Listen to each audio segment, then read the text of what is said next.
Hello, welcome to Kitchen Table Modelling. Today we're going to be tackling with the Takcom Chieftain MK, as seen here in the lovely Berlin camouflage scheme. Funny fact, this actually made a recent comeback with RTR in, I think it was 2019, but not my cup of tea for the camo scheme. So, just a quick brief little sidetrack. If you've seen any of the other videos on the channel, then you'll probably appreciate this is a completely new idea. My wife watched one of my videos and yeah, she suggested something new, so I thought, you know what, give it a go. So, move the box out of the way. So, Chieftain Mark 10. Famed British battle tank of the Cold War. Had a fantastic 120mm 3-piece ammunition gun with a thermal sleeve.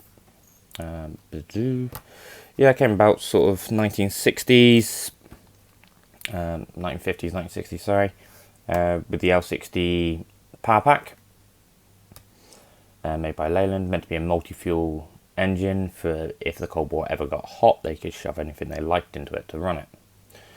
So the Mark 10 featured the Steel Brew armour plate, which is, I believe, it's the world's first composite armour made up of steel and rubber, designed to counter the T-72 main gun, which could punch through the front armour of Chieftain at over a mile. So, on with the build. First things first, just a quick look at the instructions. Your normal Takcom instructions, very well illustrated. Just quick click for that. So with this kit, I had already started building before I picked up the camera. All I managed to do was get the road wheels and suspension completed, as every single road wheel is, the front part is 4 pieces in total. I will insert a photo if I remember, and it's a bit time consuming, but not as time consuming as the tracks will be. Every single individual link, which may get put in, may get a time lapse of me struggling with that, but that is that. So you currently join me, we're starting on the lower hull of the vehicle, and yeah, we'll go from there, I suppose. Right, I will be back as soon as I've got everything all cut out and sanded down.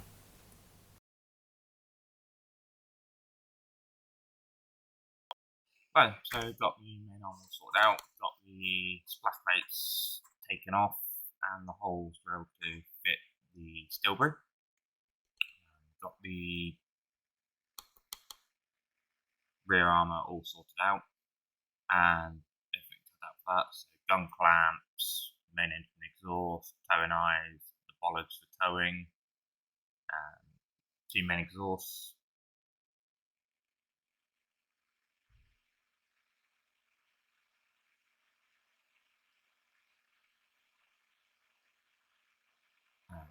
GUE exhaust as well.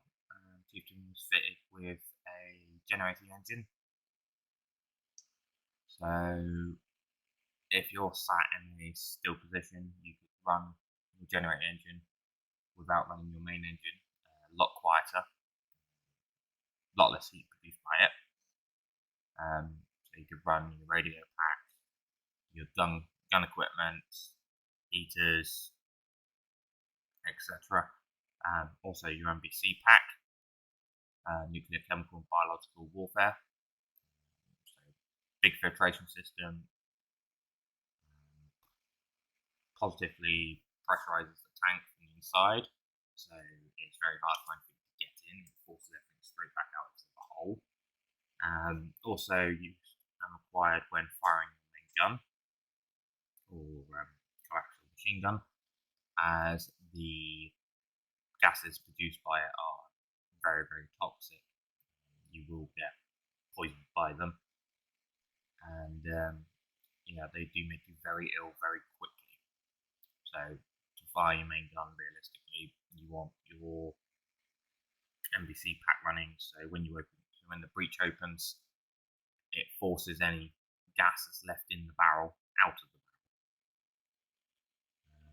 Just putting together the exhaust box, trimming off the extra little sprue attachments. On Takcom, they are quite thick, so always a good time.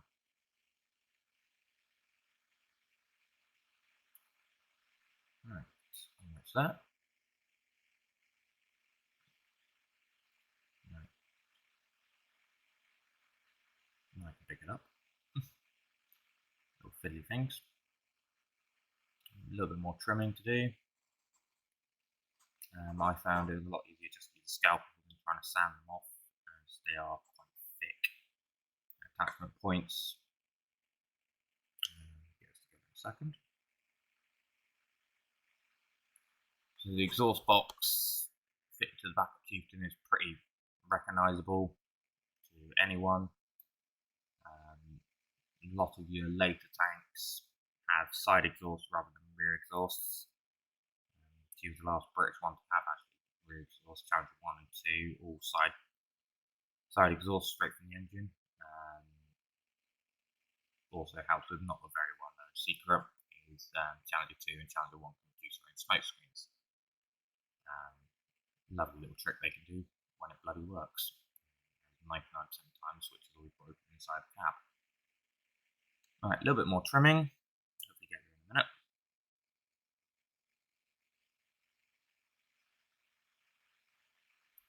Oh, no, I changed your mind. Decided to flip it around and do a little bit more trimming.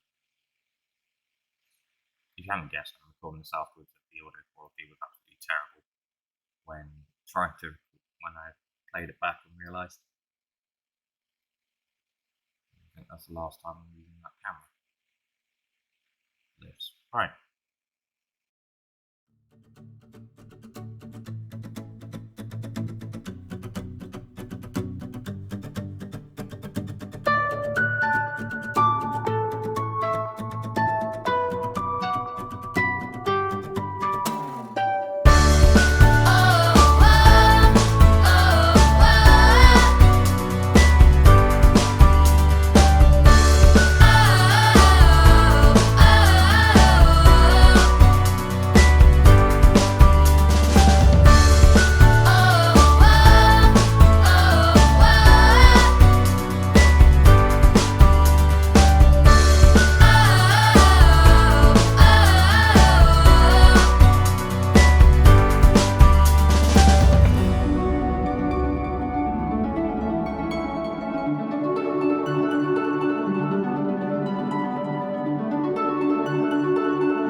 Upper hull of the vehicle complete. A few little dramas with the tiny little photo handles disappearing off into the oblivion. Still a couple of tiny bits of photo to go on, a couple of hooks there, one there. The two mudguard straps. One of those disappeared off into the oblivion, but I managed to find it in the end. So I'll put those on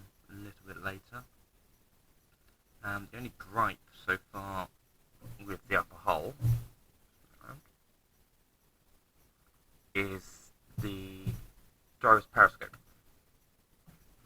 None of the periscopes actually fit into the fitting correctly, which is a bit of a joke. Dog's there. How did that go there? So you end up with a bit of a bad fitting. From the front you can't really tell, but if you know the variable quite well, it's blatantly obvious.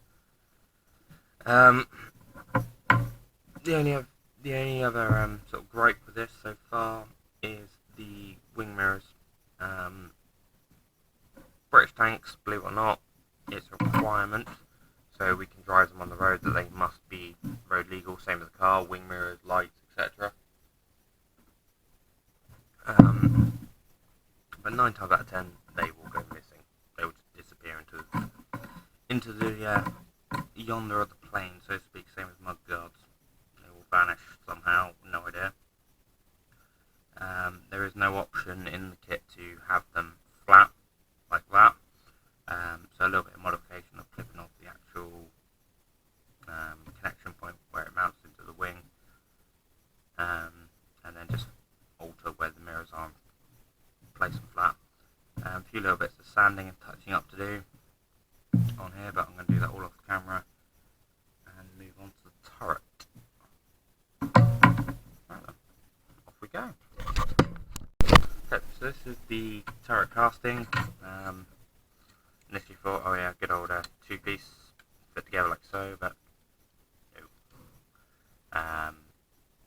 You got addition of the back panel, and where Takcom do the multi-variant, where the Mark 10 has got the infrared spotlight, which in my personal opinion is absolutely bloody useless. You're better off with the Mark 11, which has the initial thermal imaging sight. The IR spotlight at night is just a great big bloody bullseye saying shoot me. Okay, so turret parts, very nicely moulded. Grills for the turret baskets, smoke discharges, two-piece muzzle, barrels two-piece as well. Obviously optional with the what are they called, polycaps, to change gull elevation. Also, looking at the instructions for this part, it is, you can not have the hatches glued in place, so they are free to flap about, so to speak, which is quite nice.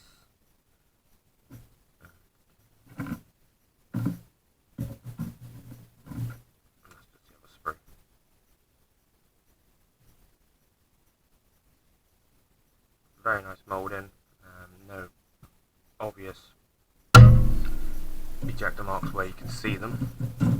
One thing I do like very much is the gun bellows are rubber, so they are very flexible for your ups and downs. See how you like it. No, let's get on with it.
overall quite happy with the kit.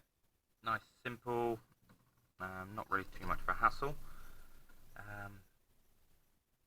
On the turret, the only problems counted is seam there, didn't want to fit correctly, and good old Takcom's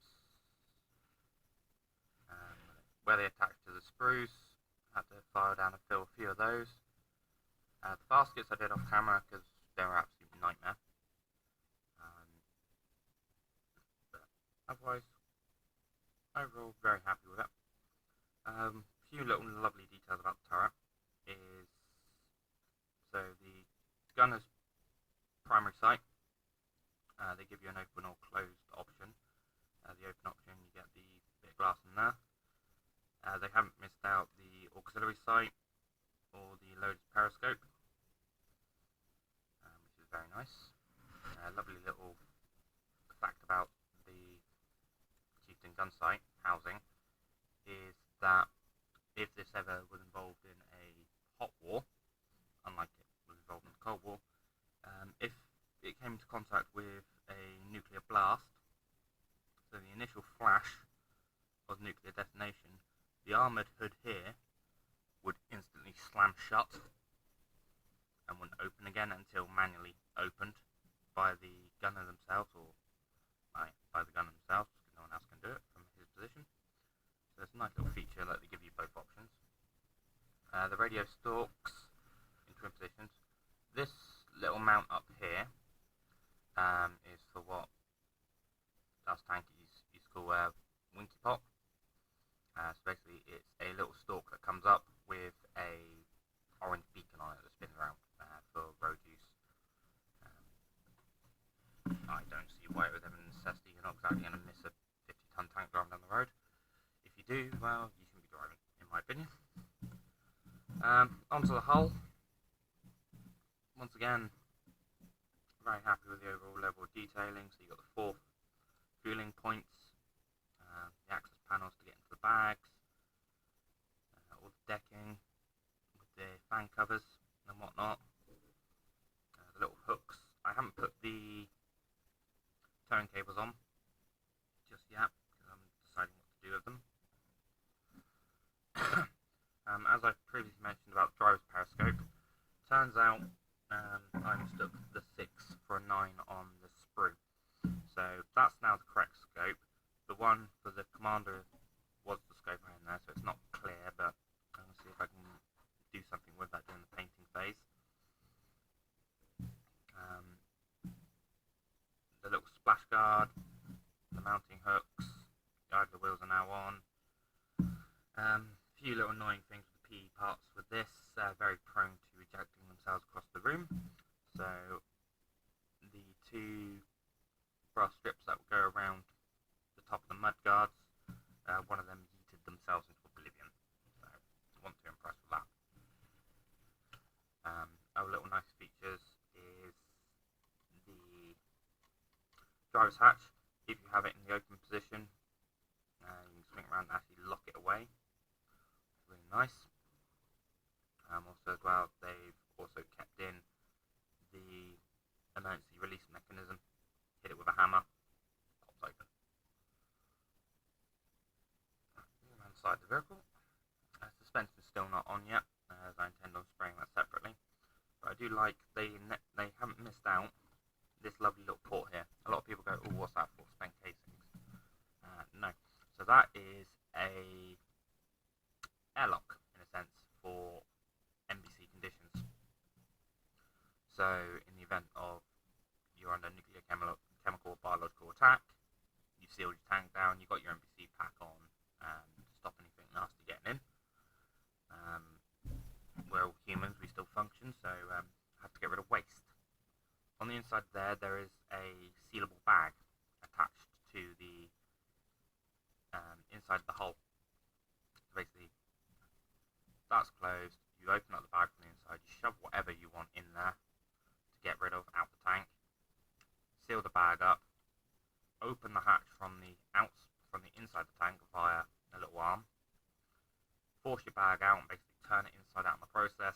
Whatever's in there falls out, pull it back in, close the hatch, job done. go around the sprocket, around to the back. Obviously, 3 exhausts, 2 main engine, 1 auxiliary engine, your attachment points. Haven't put the links on the back yet. Same as anything to do with tracks, haven't touched it yet.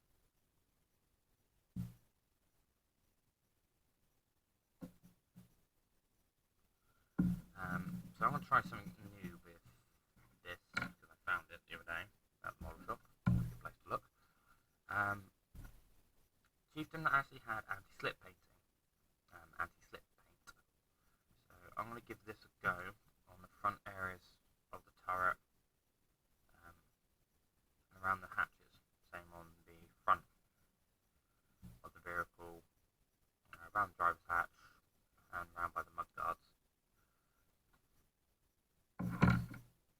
I'll probably get barrel 2-part, well 3 parts, well 4 technically. So the muzzle came 2 parts, barrel in 1 piece. Nice attention to detail. Annoyingly, seam underneath I can't get rid of regardless of how much I sand it away. The upper part of the gun bellows, which are already fitted into the turret. Nice attention to detail with the fume extractor. It's nice that they actually, instead of just going, oh yeah, we'll just put the gun shroud on and leave it blank, and they included a nice little detail of where it makes the fume extractor. And also the lovely little MRS hood in there, so it's a little mirror for the muzzle referencing system. So after every, say, 5-6 rounds, you do an MRS check to make sure your gun is still pointing where the sight thinks it's pointing. Haven't put side skirts on yet. Got all the wheels and everything all set up ready to go. Painting. I'm very slowly getting there with the tracks. I'm not going to do a full loop of tracks, as I intend on having the side skirts on. If that changes, then well, I'll change what I'm doing, quite simply. Right, let's time lapse and get the anti-slip painting on and get it primed.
So now that's all painted up with NATO green, NATO black. Things that's doing on the turret is GPMG ammo box spotlight, detail, so rub marks, scratches. I'm not too phased about scratches, as I intend to put a camouflage net over the front end once I figure out how to do it. Same on the hull, very happy with the texture again on the front glacis plate. Just need to sort out the mud guards, the rubber run rail, stop the gun impacting the back deck, fuel filler caps, etc, etc.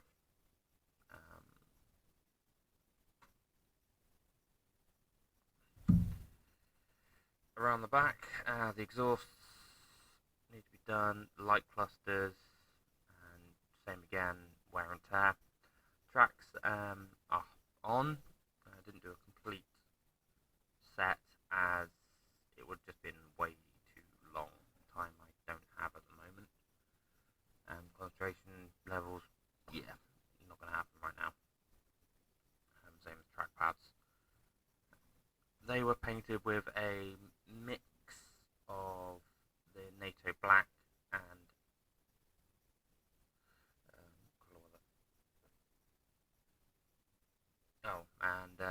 rust, just literally just plain Vallejo rust. The inside, good old steel. That part of the track won't rust unless it has been sat for a long time. The rubber wheels keep it clean. Apart from that, side skirts paint up to need the camouflage scheme applying once they're on the vehicle, and the tow ropes. The main gun, very happy with how that's come out, with the black muzzle and MRS housing, mirror housing, the fume extractor and the gun bellows. Debating whether to change it from NATO green to a slightly off canvassy colour. From personal experience, we had one as a gate guard at my unit. The gun barrel was NATO green again. The colour was negligible. You couldn't tell if it was a different colour. With this, so I think it's going to be varnish. Apply a layer of varnish after doing the little details and features, and then decal,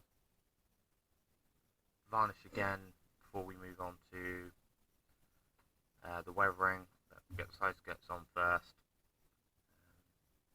leaving the gun barrel set, so I can remove the gun barrel at the moment due to basically space, and it's probably going to get banged and smashed off at some point with two young kids running about. The plan is to do a camouflage net for the gun and the turret, thermal sheeting to run across the top of the side skirts, and a few little bits and bobs in the rear turret stowage. The camouflage net was a very common occurrence, and you see it now in a lot of the preserved vehicles on the turret and the main gun. The thermal netting, the thermal sheeting on the side skirts, that's a trait of mine from when I was in service. Save shoving it away every day, just roll it up and leave it. So I will come back after I've got that done.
Right then, here we go.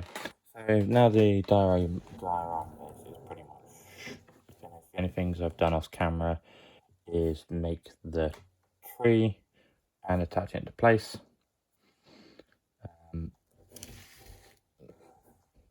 I'll take some photos afterwards. Some close-ups in there. So I added a little bit of water, a puddle area in the back to show the ground's quite wet. Actually, it's still raining. During the static grass, I zapped myself quite heavily. My stupidity.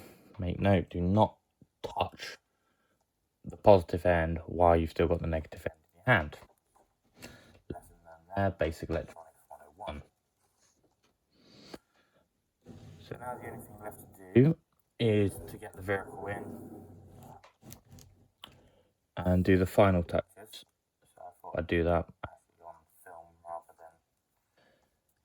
than time lapse it and then put an audio at the end or whatever. So, yeah. So I don't tend to glue my vehicles down on the concept of if I have to move them or change about with whatever, it becomes a bit of a nightmare. I didn't film putting the cam net on. I'm quite happy with the results for a first go.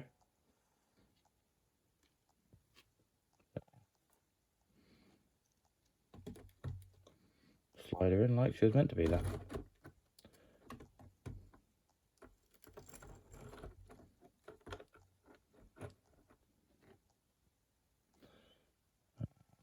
Let's go with a slight twist.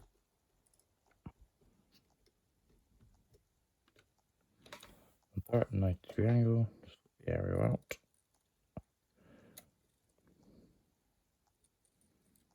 Actually, that looks quite nice.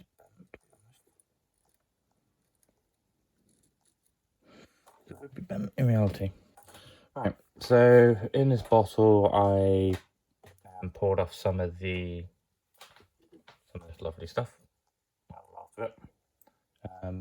Never tried that one before, so I thought I'd give it a go. I've just poured it into a mist bottle to make the misting a little bit easier. Get that on, and then we'll add. Don't knock the gun and send it flying, Jesus.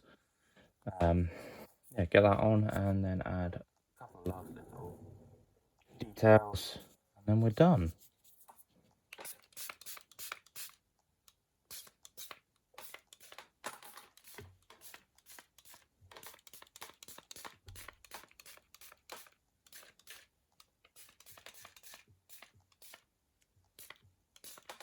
Yes, I know it's coming out white, so you just got to let it dry.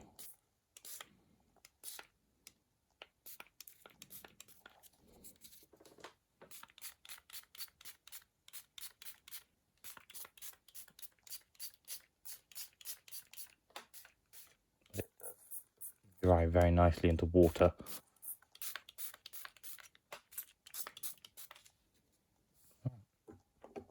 I know it looks bad. It looks really bad right now, to be honest. Last fine little detail, because this stuff is sticky. Some lovely leaves. Not a massive amount, just a tiny little sprinkle here and there from quite a high altitude. So she's been parked up for a little while in the rain.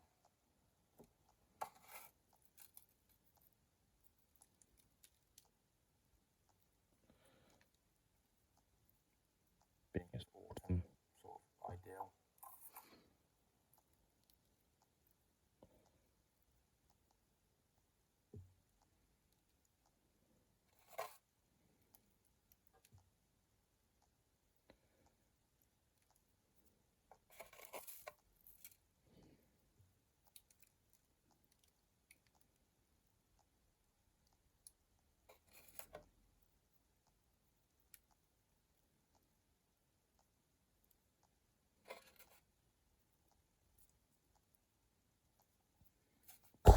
There we go. Just learn the camera flying, why not? Right, now just let that dry, and that will do very nicely. In the meantime, I might knock up some wooden framing to go around the edge of the diorama, just see what sort of mood I'm in. But first as well, the only problem with making those chunks, which I put it behind my white screen.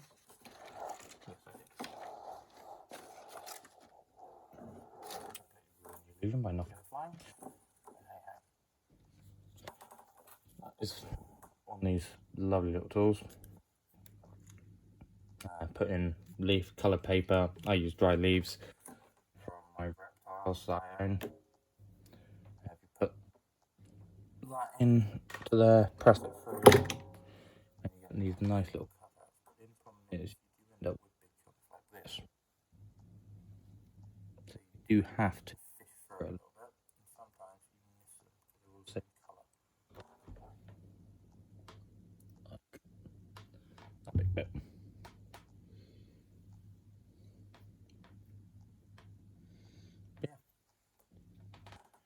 There we go. Chieftain diorama pretty much complete. So thank you very much for watching. If you did watch, if you made it this far, congratulations. I know my video editing skills and whatnot are not good at all. But thank you for watching. Hope you enjoyed it. Hopefully there's a few little bits you can walk away from, as I didn't know that. Or wow, pretty cool idea. Alright, adios amigos. See you in the next one.